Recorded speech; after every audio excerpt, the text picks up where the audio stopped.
ప్రతి సంవత్సరం సుమారు 1,00,000 మంది లివర్కి సంబంధించిన వ్యాధితో చనిపోతూ ఉంటే కేవలం 1000 మందికి మాత్రమే లివర్ ట్రాన్స్ప్లాంటేషన్స్ జరుగుతూ ఉన్నాయి. ప్రతి సంవత్సరం 2 లక్షల మంది కిడ్నీ ట్రాన్స్ప్లాంటేషన్స్ కోసం ఎదురు చూస్తూ ఉంటే కేవలం 20,000 మందికి మాత్రమే ట్రాన్స్ప్లాంటేషన్స్ జరుగుతూ ఉన్నాయి. లంగ్ ట్రాన్స్ప్లాంటేషన్స్ కోసం ఎదురు చూసే వారి సంఖ్య 20,000కు చేరుకోగా హార్ట్ ట్రాన్స్ప్లాంటేషన్స్ కోసం ఎదురు చూసే వారి సంఖ్య 50,000కు చేరుకుంది. ఇక కళ్ళ విషయానికి వస్తే ఐ ట్రాన్స్ప్లాంటేషన్ కోసం ఎదురు చూసే వారి సంఖ్య మన భారతదేశంలో అక్షరాల 10 లక్షలకు చేరుకుందంటే నమ్మశక్యం కాదు.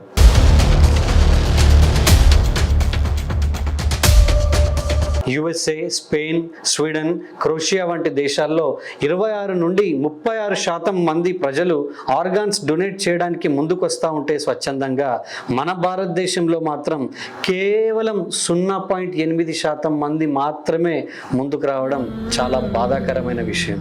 సకాలంలో అవయవాలు అందక ప్రతి సంవత్సరం మన భారతదేశంలో 5 లక్షల మంది మరణిస్తూ ఉన్నారంటే సిచ్యువేషన్ ఎంత సీరియస్గా ఉందో ఒక్కసారి మనం అర్థం చేసుకోవచ్చు. అసలు ఈ organ donations and organ transplantations కి సంబంధించినటువంటి పూర్తి వివరాలను అమ్మ I organ and body donation promoters association వ్యవస్థాపక అధ్యక్షులు శ్రీ గంజి ఈశ్వర్లింగం సార్ గారు ఈరోజు మన అవని మీడియాలో ఉన్నారు.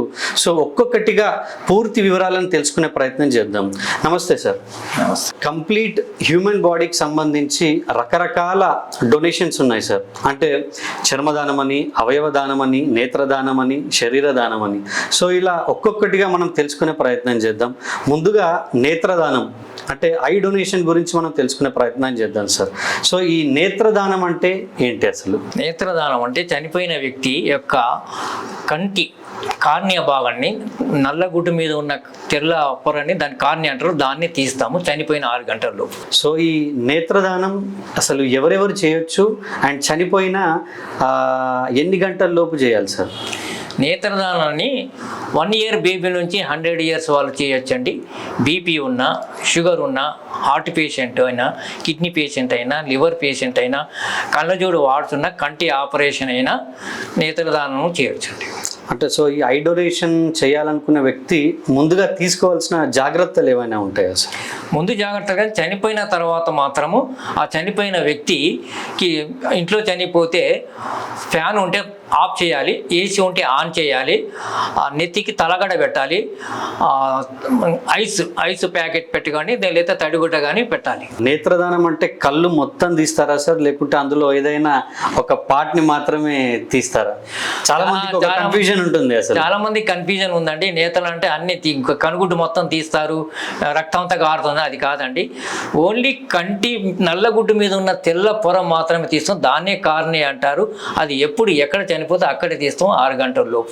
సో మీరే వెళ్ళి అక్కడ చనిపోయిన వ్యక్తి ఇంటికి వెళ్ళి మీ టీం మీరే తీస్తారు? Okay, fine. సో ఈ ఐ డొనేషన్ కి బ్లడ్ గ్రూప్స్ కి ఏమైనా సంబంధం ఉంటుందా sir? Eye donation blood group కి ఎలాంటి సంబంధం ఉండదండి. యాక్చువల్గా మన శరీరం మొత్తం భాగంలో రక్త సరఫరా లేని భాగము కార్నియా ఒకటే, కాబట్టి దానికి ఎలాంటి బ్లడ్ గ్రూప్కి సంబంధం లేదు. ఎవరైనా ఐ డొనేషన్ చేయొచ్చు. So okay sir. అట్లనే ఇప్పుడు ఈ అవయవ దానం అంటే ఆర్గాన్ డొనేషన్. సో ఈ ఆర్గాన్ డొనేషన్ అంటే ఏంటి సార్? ఆర్గాన్ డొనేషన్ అంటే బ్రెయిన్ డెత్ అయిన వ్యక్తుల నుంచి మనము ఈ ఆర్గాన్ డొనేషన్ తీసుకుంటామండి. అది ఆర్గాన్ డొనేషన్ అంటారు. దీంట్లో ఆ వ్యక్తి నుంచి 2 కిడ్నీలు, ఒక లివరు, ఒక హార్ట్, ప్యాంక్రియాసిస్, చిన్న పేగులు, ఇట్లా 8 రకాల అవయవాలు మనకు డొనేట్ చేయవచ్చు. సో అంటే మీరు ఇందాక అన్నారు సార్, అంటే బ్రెయిన్ డెత్ అయిన కేసెస్లో మాత్రమే ఆర్గాన్స్ తీసుకుంటాము అని. సో చాలా మందికి ఒక కన్ఫ్యూజన్ ఉంటుంది, అసలు బ్రెయిన్ డెత్ అంటే ఏంటి అండ్ ఈ కోమా స్టేజ్ అంటే ఏంటి అనేది. సో ఈ రెండింటికి డిఫరెన్స్ ఏంటి సార్? బ్రెయిన్ డెత్ అనేది ఒక వ్యక్తికి తలకి తీవ్రమైన దెబ్బ తాకినప్పుడు అతని యొక్క మెదడులో ఈ మన వెంటిలేటర్ మీద బ్లడ్ సర్క్యులేషన్ ఉండదు, ఉండదు, ఆక్సిజన్ సరఫరా ఉండదు. మిగతా అన్ని భాగాలకు ఈ ఆక్సిజన్ సరఫరా, బ్లడ్ సర్క్యులేషన్ ఉంటుంది. దీనికి డాక్టర్స్ టీమ్ ఉంటారు, వాళ్ళు డిక్లేర్ చేస్తేనే బ్రెయిన్ డెత్ అంటారు. కోమాలో ఏముందంటే కోమాలో అన్ని భాగాలు పనిచేస్తాయి, వారానికో నెలకో 6 నెలలకో అతను మళ్ళీ రికవర్ అవుతారు. చనిపోయిన వ్యక్తి బ్రెయిన్ డెత్ వల్లనే చనిపోయింది అని చెప్పి ఏ డాక్టర్ నిర్ధారిస్తారు? మంచి ఏ డాక్టర్ అయినా నిర్ధారించవచ్చు? లేదండి, ఈ బ్రెయిన్ డెత్ డిక్లేర్ చేయడానికి ఒక డాక్టర్ టీం ఉంటుందండి. Heart specialist, nephrologist, general physician, ఇట్లా ఒక డాక్టర్ టీం ఉంటుంది. ప్రతి 3 గంటలకు వస్తే వాళ్ళు టెస్ట్ చేస్తారు మొత్తం బాడీని. టెస్ట్ చేసి వాళ్ళు ఈ బ్రెయిన్ డెత్ అయిందని పక్క కన్ఫర్మ్ చేసుకున్న తర్వాత వాళ్ళు డిక్లేర్ చేస్తారు. అప్పుడు మేము ఫ్యామిలీ మెంబర్స్కి మేము అప్పుడు బ్రెయిన్ డెత్ మేము వాళ్ళకి పోయి కౌన్సిలింగ్ చేస్తాం. సో ఈ బ్రెయిన్ డెత్ అయిన కేసెస్లో అంటే ఏ ఆర్గాన్స్ని డొనేట్ చేయొచ్చు సార్? బ్రెయిన్ డెత్ వ్యక్తి నుంచి 2 కిడ్నీలు, ఒక లివరు, ఒక హార్ట్, ప్రాంకియాసిస్, చిన్న పేగులు, పెద్ద పేగులు, ఇట్లా ఒక 8 రకాల అవయవాలు మనం తీసుకోవచ్చు అండి, డొనేట్ చేయొచ్చు. మీరు చెప్పేది ఏంటంటే మనిషి బ్రెయిన్ డెత్ అయిన తర్వాత ఈ ఆర్గాన్స్ అన్ని తీసుకోవచ్చు అని చెప్తా ఉన్నారు. కానీ బ్రతుకున్నప్పుడు మనిషి ఏవైనా ఆర్గాన్స్ ని డొనేట్ చేసేటువంటి ఆస్కారం మనకు ఉందా? ఉందండి. బతికున్నప్పుడు కూడా మనకు 2 కిడ్నీలు ఉంటాయండి. ఒక కిడ్నీని మనం డొనేట్ చేయొచ్చు, అలాగే లివర్లో కొంత భాగం మనం డొనేట్ చేయొచ్చు. సో అంటే ఇప్పుడు మీరు అన్నట్టు 2 కిడ్నీలో ఒక కిడ్నీ డొనేట్ చేయొచ్చు అండ్ లివర్లో కొంత భాగాన్ని డొనేట్ చేయొచ్చు అని చెప్తా ఉన్నారు కదా సార్. సో ఇట్లా డొనేట్ చేసినటువంటి వ్యక్తికి మళ్ళీ ఫ్యూచర్లో ఎలాంటి మెడికల్ ఇష్యూస్ ఏముండవండి. మనం ఒక లివర్ దానం చేసినా కూడా కొన్ని నెలల్లో మళ్ళీ రికవర్ అవుతుంది, యాజ్ ఇట్ ఈస్గా వచ్చేస్తుంది. అట్నే ఒక కిడ్నీ దానం చేసిన వల్ల కూడా అతని పెద్ద ప్రమాదం ఏమి ఉండదు, ఆరోగ్యంగానే ఉండొచ్చండి. ఐ డొనేషన్స్ గురించి తెలుసు, బాడీ డొనేషన్స్ గురించి అండ్ ఆర్గాన్ డొనేషన్స్ గురించి కూడా తెలుసు, కానీ స్కిన్ డొనేషన్స్ గురించి చాలా మందికి తెలియదు. అంటే చర్మదానం అంటే ఏంటి సార్ అసలు? చర్మదానం అనేది ఈ మధ్య హైదరాబాద్లో ఉస్మానియా జనరల్ హాస్పిటల్లో స్కిన్ బ్యాంక్ పెట్టామంటే సంవత్సరం క్రితము. ఎవరైనా చనిపోయిన 6 గంటల లోపు మనము ఈ శరీరం నుంచి స్కిన్ డొనేట్ చేయవచ్చండి. అంటే ఇప్పుడు చర్మదానం అంటే మొత్తం అంటే బాడీ పైన ఉన్నటువంటి మొత్తం చర్మం తీస్తారా సార్, లేకుంటే ఏదైనా పర్టికులర్ పార్ట్లో నుండి మాత్రమే ఈ చర్మాన్ని తీస్తారు? గుడ్ క్వశ్చన్ అండి. చనిపోయిన వ్యక్తి నుంచి 6 గంటల లోపు శరీరం మొత్తం చర్మం తీయమండి. 4 భాగాలు, ఈ ఛాతి మీద, వీపు మీద, ఈ తొడల మీద తీస్తామండి. సో ఈ 3 పార్ట్స్ లో మాత్రమే చర్మాన్ని తీస్తారు. అసలు ఈ చర్మదానం అనేది ఎక్కడ చేయాలి సార్ అండ్ ఎప్పుడు చేయాలి? చనిపోయిన వ్యక్తి సహజ మరణం ఎవరైనా కూడా 6 గంటల లోపు చర్మదానం చేయొచ్చండి. ఈ చర్మదానం హైదరాబాద్, సికింద్రాబాద్లో ప్రస్తుతం చేస్తున్నాం. అసలు ఈ చర్మదానం అనేది అంటే ఎక్కడ ఉపయోగపడుతుంది సార్? వెరీ గుడ్ క్వశ్చన్ అండి. సామాన్యంగా రోడ్డు ప్రమాదాలు, అగ్ని ప్రమాదాలు, యాసిడ్ ప్రమాదంలో ఈ చర్మం కాలిపోవటము, డ్యామేజ్ కావటం, దెబ్బతినడం ఉంటుంది. వారికి ఈ చర్మాన్ని మనము ట్రాన్స్ప్లాంటేషన్ చేస్తాం ఉస్మానియా జనరల్ హాస్పిటల్లో. ఇప్పుడు ఒక వ్యక్తి చర్మాన్ని డొనేట్ చేసినట్టయితే కనుక అది ఎంత కాలం వరకు అది నిలువ ఉండే ఆస్కారం ఉంటుంది? Good question sir. ఈ చర్మం అనేది మనం 5 సంవత్సరాల వరకు మనం ప్రిజర్వ్ చేసుకోవచ్చు అండి. 5 సంవత్సరాల వరకు మనకి అది మనం దాచుకోవచ్చు, ప్రిజర్వ్ చేసుకోవచ్చు, పనికి వస్తుంది. ఓకే, అంటే చనిపోయిన 6 గంటల లోపు తీసుకోవాలి అండ్ తీసిన చర్మం మాత్రం 5 సంవత్సరాల వరకు ప్రిజర్వ్ చేసుకోవచ్చు. కాకపోతే ఓ డిసడ్వాంటేజ్ ఏంటంటే 2 తెలుగు రాష్ట్రాల్లో హైదరాబాద్ అండ్ సికింద్రాబాద్ లో మాత్రమే అవైలబుల్ గా ఉంది. హైదరాబాద్, సికింద్రాబాద్ చర్మదానం అవైలబుల్ గా ఉంది. అంటే అది ఎన్ని రోజుల నుంచి అవైలబుల్ గా ఉంది సార్? ఇక్కడ 1 ఇయర్ నుంచి ఉందండి. 1 ఇయర్ అంతకు ముందు లేదు, అంతకుముందు లేదు. సో అంటే మన ఇండియాలో ఎక్కడ లేదు? సౌత్ ఇండియాలో ఇదే ఫస్ట్. సౌత్ ఇండియాలో first skin bank in Hyderabad. Okay, so ఇంతకు ముందు అంటే ఇండియాలో ఫస్ట్ ఎక్కడ ఉంది సార్? ఫస్ట్ బాంబేలో ఉంది, ఢిల్లీ, తర్వాత వేరే ఇతర రాష్ట్రాల్లో ఉన్నాయి. చాలా థ్యాంక్స్ సార్. అంటే చాలా మందికి ఆ చర్మదానం గురించి కానీ అవయవ దానం గురించి కానీ పెద్దగా అవేర్నెస్ లేదు. చాలా మంచి ఇన్ఫర్మేషన్ ఇచ్చారు. అండ్ ఫైనల్గా బాడీ డొనేషన్ అంటే ఏంటి సార్ అండ్ అది ఎవరు చేయొచ్చు? సామాన్యంగా చనిపోయిన వ్యక్తిని మనం సామాన్యంగా మట్టిలో పూడ్చటము లేదా కాల్చి బూడిద చేయటముంటాము. అట్లా కాకుండా చనిపోయిన వ్యక్తిని వైద్య పరిశోధన కోసం మనం మెడికల్ కాలేజీకి దానం చేయటం అనేది శరీర దానం అంటాం. అంటే చనిపోయిన తర్వాత ఎన్ని గంటల లోపు బాడీని డొనేట్ చేయవచ్చు సార్? సామాన్యంగా చనిపోయిన 6 గంటల లోపు మనం దానం చేయొచ్చు అండి. కొంతమంది బంధువులు దూరం నుంచి రావడానికి ఉంటాను ఫ్రీజర్ బాక్స్ లో పెడతారు బాడీని. అట్లయితే 20 గంటల వరకైనా మనం దానం చేయొచ్చు. సో అంటే ఫ్రీజర్ బాక్స్ లో పెట్టించినట్టయితే కనుక 20 గంటల వరకు కూడా మనం డొనేట్. ఈ బాడీ డొనేట్ చేయడానికి ఏదైనా పర్టికులర్ ప్రొసీజర్ ఏమైనా ఉంటుందా సార్? అవునండి, ఎవరైతే వ్యక్తి బాడీ డొనేషన్ చేయాలంటే ఒక అప్లికేషన్ ఉంటుంది, అది ఫిలప్ చేయాలి. దానికి పిల్లల వాళ్ళకి ఆధార్ కార్డు జిరాక్సులు సంతకాలు చేసి అప్లికేషన్ ఇవ్వవలసి ఉంటుందండి. ఇప్పుడు నేను పర్సనల్గా సార్ అంటే చాలా మందికి కొన్ని డౌట్స్ ఉంటాయి. ఇప్పుడు నేను పర్సనల్గా ఐ డోనర్ని, ఆర్గాన్ డోనర్ని అండ్ బాడీ డోనర్ని కూడా నేను. సో ఇప్పుడు నేను డొనేట్ చేశాను బాడీ నా ఇష్టపూర్వకంగా, నేను ఆర్గాన్ అండ్ బాడీని నేను డొనేట్ చేయడం జరిగింది. సో ఇన్ ఫ్యూచర్లో నేను చనిపోయిన తర్వాత మా పిల్లలు కానీ, మా భార్య కానీ, లేక మా తల్లిదండ్రులు కానీ ఆబ్జెక్ట్ చేస్తే, లేదు మేము డొనేషన్స్ ఏ రకమైన డొనేషన్స్కి కూడా మేము అంగీకరించము అని వాళ్ళు ఆబ్జెక్షన్ చేస్తే అప్పుడు పరిస్థితి ఏంటి సార్? ఐ మీన్ అట్లా వాళ్ళు ఆబ్జెక్షన్ చేసినప్పటికీ మీరు బలవంతంగా తీసుకునే ఆస్కారం ఏమన్నా ఉంటుందా, లేక వాళ్ళ పర్మిషన్తోనే ఏమన్నా తీసుకుని? లేదండి, మీరు స్వచ్ఛందంగా బాడీ డొనేషన్ రాసిచ్చిన బతుకున్నా చనిపోయిన తర్వాత భార్య పిల్లల అంగీకారం లేదు మేము బాడీ తీయటానికి మాకు అధికారం హక్కు లేదండి. వాళ్ళు అందరూ అంగీకరించుకోవాలి, వాళ్ళు అంగీకరిస్తేనే మేము తీసుకుంటాం. సో నా చనిపోయిన తర్వాత బాడీని డొనేట్ చేయడం అనేది నా ఇంట్రెస్ట్ కాబట్టి నా ఇంట్రెస్ట్ని గుర్తించి నా ఫ్యామిలీ మెంబర్స్ స్వచ్ఛందంగా ముందుకు వచ్చి నా బాడీని డొనేట్ చేయాలి. అంతే కదా? అంతే కదా, మేము బలవంతంగా అయితే తీసుకోం. సార్ ఇంకొక చిన్న విషయం ఏంటంటే, ఇంతకు ముందు వరకు కూడా చాలా మందికి అసలు ఒక అవేర్నెస్ అనేది లేదు, అంటే ఇంపార్టెన్స్ తెలియదు, అంటే ఈ ఆర్గన్ అండ్ బాడీ డొనేషన్కి సంబంధించినటువంటి ఇంపార్టెన్స్ తెలియదు. ఇప్పుడు కొంచెం కాస్త అవేర్నెస్ పెరిగి ప్రజలు ముందుకు వస్తూ ఉన్నారు. వారి యొక్క చనిపోయిన తర్వాత వారి మరణాంతరం ఐస్ డొనేట్ చేయడానికి కానీ, ఆర్గన్స్ డొనేట్ చేయడానికి కానీ, బాడీ డొనేట్ చేయడానికి కానీ కాస్త ముందుకు వస్తున్నారు.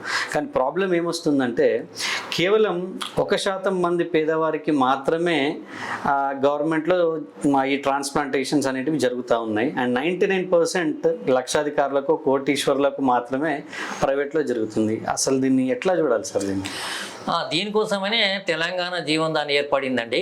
అంటే అందరికీ ఇది అందుబాటులో ఉండాలని తెలంగాణ జీవనదాన్ ఏర్పాటు చేశారు. అక్కడ ఆంధ్రప్రదేశ్ జీవనదాన్ ఉంది.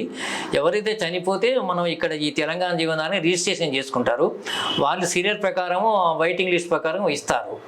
అది అంటే దాన్ని మనం రిజిస్టర్ చేసుకున్న తర్వాత మనకు ఒక టోకెన్ నెంబర్ సీరియల్ నెంబర్ ఇస్తారు. దాని ప్రకారం వాళ్ళు రిజిస్ట్రేషన్ నెంబర్ ఇస్తారు, దాని ప్రకారం ఫాలో అవ్వాలి. ఓకే, అంటే ఇప్పుడు డబ్బున వారు డైరెక్ట్ గా వెళ్ళిపోవచ్చు సార్ ఇక ప్రైవేట్ హాస్పిటల్కి? ప్రైవేట్ అట్లా ఏమి ఉండదు, సీరియల్ ప్రకారమే వెళ్ళవలసి వస్తుంది. అంటే హాస్పిటల్ మాత్రం ప్రైవేట్ లో చేయించుకోవాలా, గవర్నమెంట్ లో చేయించుకోవాలి అనేది వాళ్ళు ఇష్టం. ఆపరేషన్ మాత్రం వాళ్ళ ఇష్టం.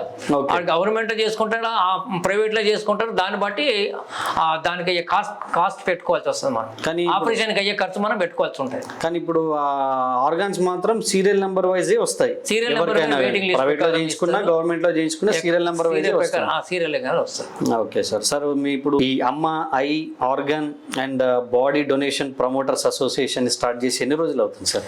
మా అసోసియేషన్ స్టార్ట్ చేసి 2016లో చేసామండి. ఇప్పుడు 9 సంవత్సరాలు. ఇప్పటి వరకు మా ఆర్గనైజేషన్ ద్వారా 1979 కార్నియాస్ చనిపోయిన వ్యక్తుల నుంచి వాళ్ళ ఫ్యామిలీ అంగీకారం సేకరించి ఆంధ్ర, తెలంగాణలో ఉన్న ఐ బ్యాంకుల ద్వారా కొన్ని వేల మంది కంటి చూపు ఇవ్వడం జరిగింది. అలాగే బ్రెయిన్ డెత్ అయిన వ్యక్తుల నుంచి 12 కిడ్నీలు, 6 లివర్స్, ఒక హార్ట్ తెలంగాణ జీవన్ ద్వారా పేషెంట్లకు ట్రాన్స్ప్లాంటేషన్ చేయించడం జరిగింది. అలాగే 224 డెడ్ బాడీలు ఆంధ్ర, తెలంగాణ ఉన్న మెడికల్ కాలేజీకి మేము ఈ డొనేషన్ చేయించాము. 220 డెడ్ బాడీస్, 224 డెడ్ బాడీస్ వైద్య విద్యార్థుల పరిశోధన కోసం, వాళ్ళ డిసెక్షన్ కోసం, వాళ్ళ స్టడీ కోసం, అనాటమీకి ఇవ్వటం జరిగింది. సో ఈ డెడ్ బాడీస్ కూడా ఎన్ని డేస్ ప్రిజర్వ్ చేస్తారు సార్ హాస్పిటల్స్ లో? జనరల్ గా సామాన్యంగా మెడికల్ కాలేజీలో ఈ మెడికల్ స్టూడెంట్స్ ఫస్ట్ ఇయరే అనాటమీ ఉంటుంది సబ్జెక్ట్. ఫౌండేషన్ కోర్సే anatomy. There is no medicine in the world without anatomy. అసలు అనాటమీ లేనిదే ఏ మందు కనుగొనపడదు ప్రపంచంలో. మందు కానీ, ఈ టానిక్ కానీ, ఇంజెక్షన్ కానీ, ఏదైనా కానీ అనాటమీ R&D చేయాల్సిందే. కాబట్టి anatomy basic MBBS student first year MBBS basic అదే. డాక్టర్ కావాలంటే మొత్తానికి డెడ్ బాడీ ఉండాలి, డిసెక్షన్ చేయాల్సిందే. కాబట్టి డెడ్ బాడీ ఇప్పుడు డాక్టర్ అవ్వాలంటే ఖచ్చితంగా డెడ్ బాడీ పైనే తన ప్రాక్టికల్స్ అన్ని కూడా చేయాల్సి ఉంటుంది. ప్రాక్టికల్ చేయాల్సిందే. ఇప్పుడు డెడ్ బాడీ లేకపోతే he is not a complete doctor, complete doctor కాలేడు. అంటే ఇప్పుడు మనము మెడికల్ కాలేజెస్ కి బాడీ డొనేట్ చేసిన తర్వాత వాళ్ళ ఫ్యామిలీ మెంబర్స్ ఎప్పుడైనా ఎందుకు అట్లా అనిపించి చూద్దామని అనిపించి అట్లా వెళ్ళి చూడాలనుకుంటే అట్లా చూసే అవకాశం ఉంటుందా సార్ జనరల్గా? లేదండి, అసలు సామాన్యంగా చనిపోయిన వారం రూపే మనకు పర్మిషన్ ఇస్తారు. ఓకే. ఎవరైనా బంధువులు అమెరికా, లండన్, ఫారెన్ లో ఉంటే వాళ్ళు రావడం కోసం మనం చెప్పి పెడితేనే అదైనా ఒక 5-6 రోజుల వరకు మనకు వాళ్ళు ప్రిజర్వ్ చేసి పెడతారు. ఇక తర్వాత మనకు అనుమతి ఇవ్వరు. ఇంకా మేము 194 అవేర్నెస్ ప్రోగ్రామ్ కూడా చేసాం. అంటే స్కూళ్ళు, కాలేజీ, ఎన్జిఓస్, సీనియర్ సిటిజన్, ఈ మహిళా సంఘాలు కూడా ఈ నేత్రదానం, అవయదానం, శరీర దానం, రక్తదానం మీద కూడా ఈ అవేర్నెస్ ప్రోగ్రామ్స్ చేస్తూనే ఉన్నాం. ఇప్పటికి 194 చేసాం. సో తప్పకుండా సార్. సార్ అంటే ఇంకో మేజర్ ప్రశ్న ఏంటంటే, చాలామంది ఈ ఆర్గాన్స్ డొనేట్ చేయడానికి ముందుకు రావాలని అనుకుంటున్నప్పటికీ ఆ సొసైటీలో ఉన్నటువంటి కొన్ని అపోహల వల్లనో, కొన్ని అనుమానాల వల్లనో, లేక మూఢనమ్మకాల వల్లనో కాస్త వెనుకడిగేస్తూ ఉన్నారు. సో అట్లాంటి వాళ్ళకు మీరు ఏం మెసేజ్ ఇవ్వాలనుకుంటున్నారు సార్ మీ ఆర్గనైజేషన్ ద్వారా? చాలా మంచి క్వశ్చన్ అండి. చాలా మన భారతదేశమే మూఢనమ్మకాలకు పుట్టినిల్లు. అడుగు తీసి అడుగు చేస్తే మూఢనమ్మకాలు మనకు ఉన్నాయి. కాబట్టి వీటిని ఏం చేస్తున్నామంటే మేము ఈ కులాచారాలు, మతాచారాలు పక్కకు పెట్టండి, పే బ్యాక్ టు సొసైటీ. మీరు పోతూ సమాజానికి ఏదైనా సేవ చేసిపోండి. బతికున్నప్పుడు చేశారు, పోయేటప్పుడు కూడా ఎందుకు పనికిరాని అవయవాలు మనం దానం చేస్తే వేరే వాళ్ళు కొన్ని లక్షల మంది వెయిటింగ్ ఉన్నారు. ఇప్పుడు కళ్ళు 11 లక్షల మంది వెయిటింగ్ ఉన్నారు, కిడ్నీలు కొన్ని వేల మంది వెయిటింగ్ ఉన్నారు, లివర్స్ కొన్ని వేల మంది వెయిటింగ్ ఉన్నారు, బాడీలు మెడికల్ కాలేజ్ స్టూడెంట్స్ కూడా వాళ్ళు ఎదురు చూస్తున్నారు స్టడీ కోసం. అవి మీరు దానం చేస్తే మీకు మంచిగా జరుగుతుంది. సమాజానికి మనం సేవ చేసినట్టు, మనం పోయిన తర్వాత కూడా సేవ చేసినట్టుగా ఉంటుంది. ఈ మూఢనమ్మకాల వల్ల మనకి ఎలాంటి ప్రయోజనం లేదు, లాభం లేదు. వీటిని మీరు తెలుసుకొని అవేర్నెస్ చేసుకొని మీరు ముందుకు రండి అని మేము ప్రచారం చేస్తున్నాం. ఇది మా యొక్క ఆశయం. అన్ని గ్రామాల్లో, అన్ని ప్రజల్లో ఇదే మేము ప్రచారం చేస్తున్నాం. మా అవని స్టూడియోకి వచ్చి మీ అమూల్యమైన సమయాన్ని కేటాయించి అసలు చాలా మందికి తెలియని విషయాలను మా మీడియా ద్వారా మీరు పంచుకున్నందుకు చాలా చాలా థ్యాంక్స్ సార్. అండ్ ఇక ముందు కూడా మరి మీరు అన్నట్టు చాలా రకాల అవేర్నెస్ కార్యక్రమాలను కూడా మేము చేపడతా ఉన్నామని చెప్పారు.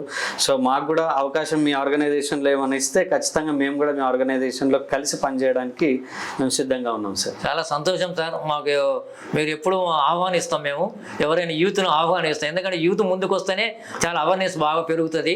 మేము ప్రతి జిల్లాలో, ప్రతి మండలాల్లో, గ్రామాల్లో ఈ అవేర్నెస్ చేయాలనే మా ప్రయత్నం. Thank you sir. Thank you so much. Thank you sir. Thank you. నమస్తే.